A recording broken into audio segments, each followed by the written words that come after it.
Réélu en mars avec 76,7% des voix, soit le score le plus élevé depuis son arrivée au pouvoir, Vladimir Poutine s'est imposé plus que jamais comme l'homme fort d'une Russie qu'il a replacé au premier rang sur la scène internationale au prix de tensions croissantes avec les Occidentaux. Après déjà 18 ans aux commandes, il a prêté serment pour son 4e mandat à la présidence, soit jusqu'en 2024.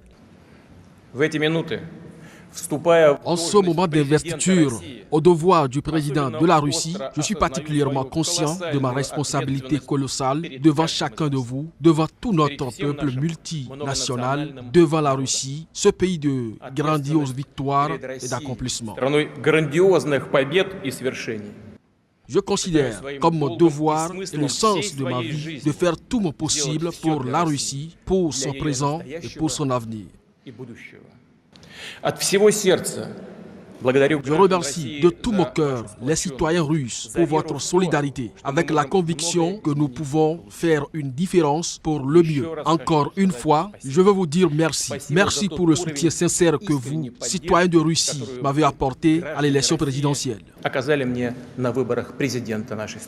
La cérémonie d'investiture s'est déroulée devant les députés, les sénateurs et des personnalités du monde culturel russe réunis au Kremlin. Le scrutin qu'il avait remporté en arrivant très loin devant ses adversaires avait été qualifié de transparent au maximum par la commission électorale. L'opposition et les ONG russes avaient de leur côté fait état de milliers d'irrégularités, notamment de bourrages d'urnes et d'électeurs emmenés votés par autocars entiers sous pression de leur employeur. La cérémonie d'investiture a été précédée par une série de manifestations anti-Poutine organisées samedi dans toute la Russie à l'appel du principal opposant au Kremlin, Alexei Navalny. Ces rassemblements, qui avaient été interdits par les autorités, ont souvent été dispersés violemment et ont débouché sur plus de 1500 arrestations, dont celle de Navalny, relâché peu après. Sauf réforme constitutionnelle, Vladimir Poutine ne pourra pas être à nouveau candidat en 2024, la constitution russe interdisant de briguer plus de 2 mandats consécutifs.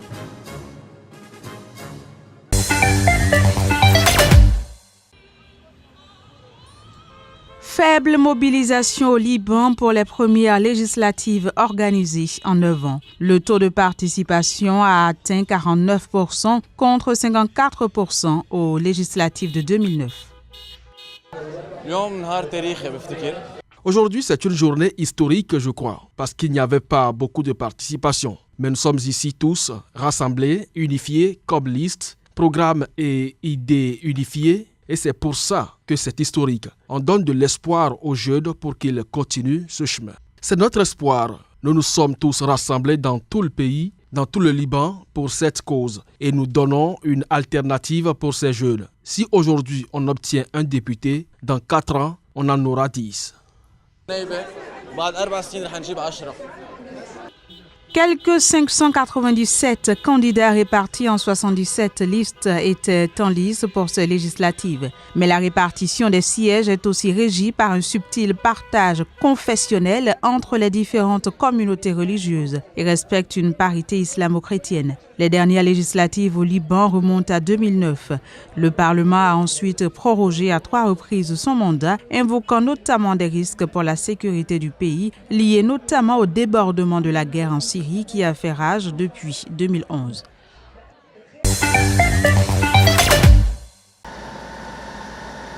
La Corée du Nord veut mettre un terme aux diverses spéculations en cours quant à la rencontre d'envergure prévue dans quelques semaines entre Pyongyang et les États-Unis. Le ministère nord-coréen des Affaires étrangères, à travers la voix de son porte-parole, a mis en garde, affirmant que la venue de Pyongyang à la table de négociation n'est pas un signe de faiblesse. Cet état de choses n'est pas de nature à favoriser un bon déroulement du prochain dialogue tant attendu. Les États-Unis sont accusés de provoquer délibérément Pyongyang dans une tentative de plomber l'atmosphère de dialogue, d'après la Corée du Nord. Il faut dire que le président américain Donald Trump doit prochainement rencontrer pour la première fois le leader nord-coréen Kim Jong-un, quelques semaines après un sommet entre ce dernier et le président sud-coréen Moon Jae-in. Mais le porte-parole nord-coréen n'a pas mentionné le sommet entre les deux hommes. Après des années de tensions sur les programmes nucléaires et balistiques de la Corée du Nord, la péninsule est depuis le début de l'année le théâtre d'une spectaculaire détente entre les deux Corées qui sont toujours techniquement en guerre. Donald Trump avait affirmé fin avril que sa fermeté face à la Corée du Nord avait contribué à permettre le déblocage de la situation.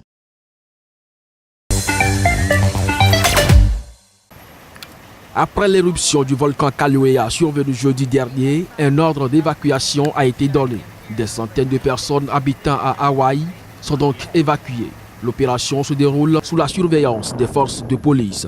L'éruption volcanique a détruit une trentaine de bâtiments et en menace encore une dizaine d'autres. Selon la défense civile, 10 fissures volcaniques sont ouvertes. L'Observatoire hawaïen des volcans a pour sa part signalé au cours de son dernier bulletin lundi qu'une coulée de lave s'était échappée de l'une d'entre elles. De manière générale, l'Observatoire a indiqué constater une baisse d'intensité, mais elle s'attend toutefois à une reprise de l'activité volcanique en raison du fait que la sismicité se poursuit dans la zone. L'Observatoire a précisé que l'éruption a été occasionnée par un regain d'activité sismique.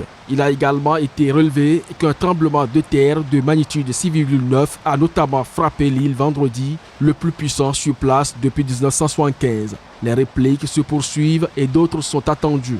Le volcan Kilauea fait partie des 5 volcans de l'île de Hawaï.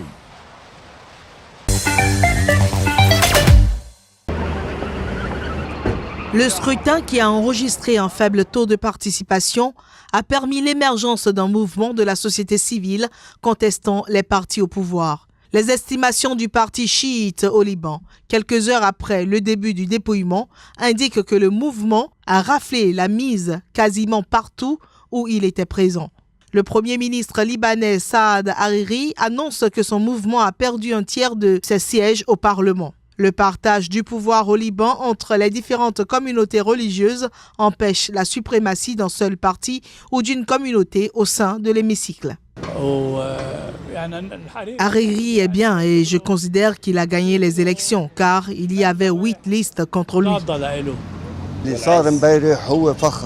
Ce qui s'est passé hier est de la fierté et de la dignité pour la résistance, le Hezbollah.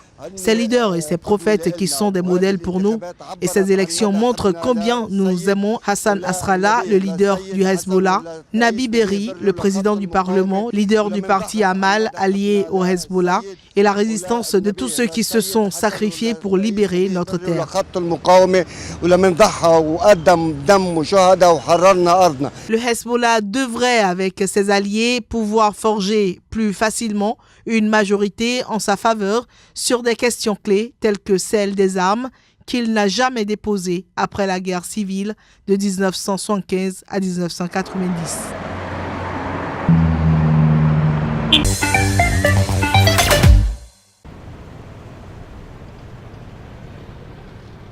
Les législatives s'annoncent difficiles pour le Premier ministre Najib Razak en Malaisie, englué dans un scandale politico-financier et confronté à son ex-mentor âgé de 92 ans. La coalition du Barisan Nasional, formée de partis au pouvoir depuis l'indépendance en 1957, a vu sa popularité s'effriter ces dernières années en raison du vaste scandale de détournement au détriment du fonds souverain créé par Najib pour moderniser la Malaisie. Mais certains électeurs sont découragés par le choix entre l'actuel chef du gouvernement et un ancien Premier ministre accusé d'avoir dirigé le pays d'une main de fer. Pour moi, tout ça n'est pas important. Pour nous autres qui vivons dans les villages, ce n'est pas important. Ce qui est important, c'est le coût de la vie. Depuis si longtemps déjà, nous nous inquiétons de ne pas avoir de maison. Depuis si longtemps déjà, nous avons voté combien de fois, mais nous restons ici, sans amélioration.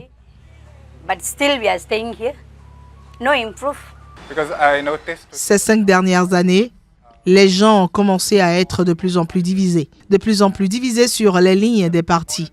Et nous commençons à être un peu plus absolutistes sur certaines choses. Les formations de la coalition gouvernementale devraient néanmoins remporter le scrutin à la faveur d'une économie robuste ainsi que d'un redécoupage électoral vivement critiqué par l'opposition.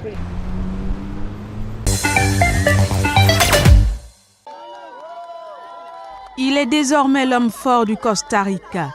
Carlos Alvarado, 38 ans, de formation journaliste et politologue, a pris ses fonctions en tant que président du pays. À peine est-il installé que le nouveau chef d'État affiche déjà ses ambitions. Carlos Alvarado s'est engagé à réduire l'empreinte carbone de son économie et à mettre fin à l'utilisation des énergies fossiles dans son pays. Pour montrer la place qu'il veut donner aux thématiques environnementales, l'ancien ministre du Travail de centre-gauche est arrivé à la cérémonie de passation de pouvoir dans un bus à hydrogène. Désormais, le plus jeune chef d'État du continent, Carlos Alvarado, s'est fixé pour objectif d'ici à la conférence mondiale sur le changement climatique de 2020 d'œuvrer pour que son pays soit aux avant-postes de l'accord international de Paris sur le climat afin de devenir le laboratoire mondial de la décarbonisation. Élu sous la bannière de la coalition Parti d'action citoyenne Formation au pouvoir créée en 2000,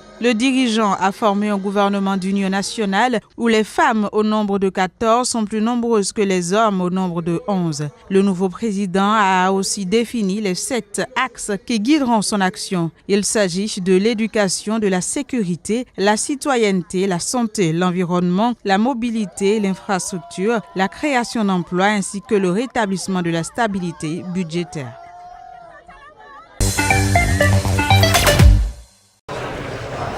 Les séparatistes n'ont plus de choix.